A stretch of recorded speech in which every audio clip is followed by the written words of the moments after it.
So recently when we were shooting at Syngene inside the labs, which were like, sterile, and there were so many layers of security before we actually can get into shoot. And once we got into the lab, we realized that we can't actually go inside the lab because there was a process running. There were like two levels or three levels of passageways, clean corridors before you could actually get into the lab. So we had to shoot through the glass.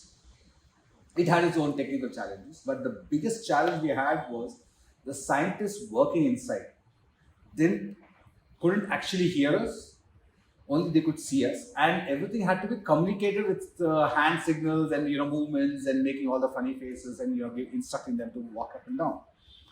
It kind of struck me where some of our experiences, we have incidents in our lives that change the way we think. Going back to 2008, I think 2008 or 2009, I was invited to come and give a talk on photography and conduct a kind of a workshop for high school children. Now, once I went for the workshop, I realized there were two challenges. One, I had to deliver the talk in Kannada.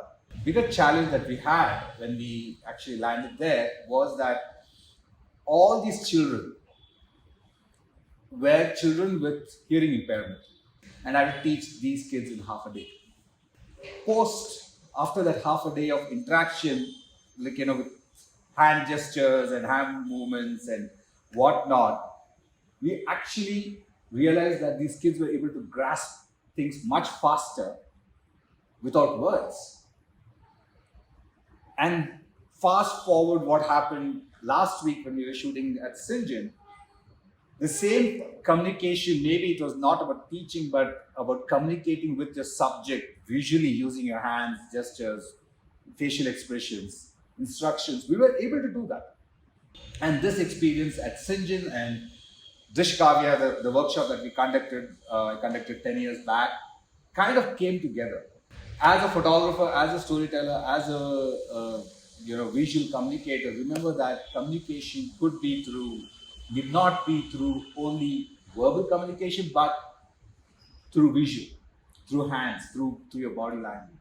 So I just thought I'll quickly record this and share, because this was something which kind of struck me out of the blue post session.